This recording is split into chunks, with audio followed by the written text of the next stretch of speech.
word, and good morning as well. So, as you mentioned already, my topic and my theme is villain of the international system. Why do we perceive non-state armed actors negatively? So, I will start with a small introduction. As you maybe already know, in our well-known and based system, non-state actors represent both heroes as well as villains. But it's also depending on the narratives of international politics.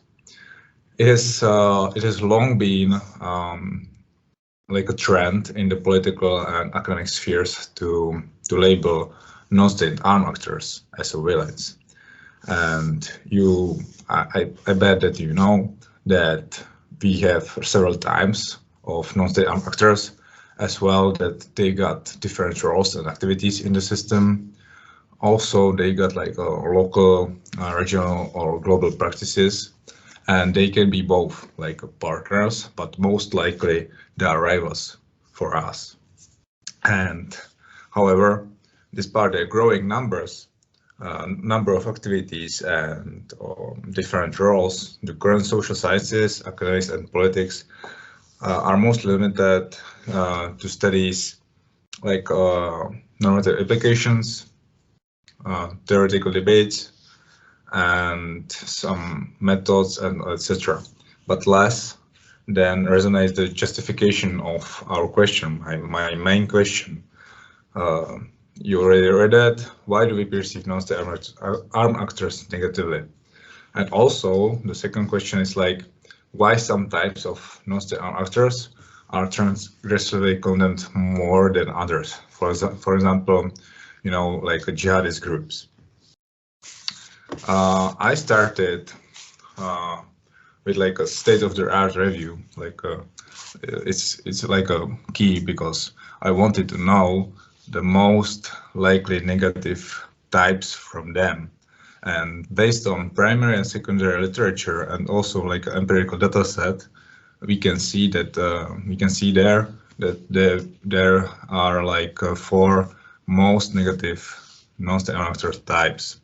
First are insurgencies, second one's warlords, third like terrorists, and from my point of view, they are fourth, and it's transnational organized crime groups as well.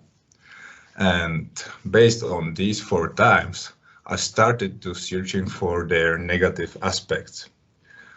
It's good to mention here that this is based on that I accept our system and our order, because, you know, if I could not mention that, you can say that for example, for somebody like for example, insurgencies, it could be terrorist group, and for somebody it's like fighter for freedom. So I accept our system, and right now I will try to introduce you like a negative aspects of them.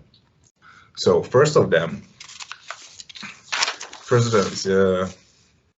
from the essence and of non-state actors and definition and overview, it's a violence, use of force, and there can be like four types of violence, and it's like, first of them is so-called structural violence, second one territorial violence, third it's gender, and fourth it's like age violence. Second category is illegal non-violent activities. So it's like drugs and so etc. Third, pressure of public beds. Fourth, violation of the rule of law, fundamental and international human rights. And fifth, it's the potential to jeopardize the security and stability of the local, regional, or also international system. I was thinking about that, and also based on the state of that review.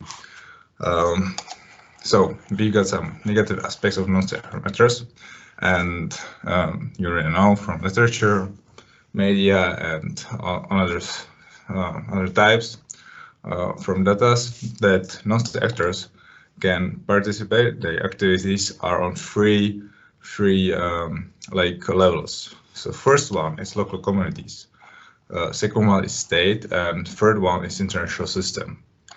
So they can do the activities on the three levels. And my mind map was like that: if non-state actors can do all of them, that he can do the activities on local communities, also state and international system, and everywhere it's gonna be like positively.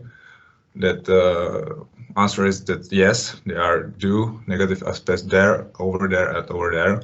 It's gonna be like a pure villain, and that's mean for us. It's like a true security threat. I tried. I will show you through like a jihadist groups, as I mentioned before. Why is like that? If it's true or not.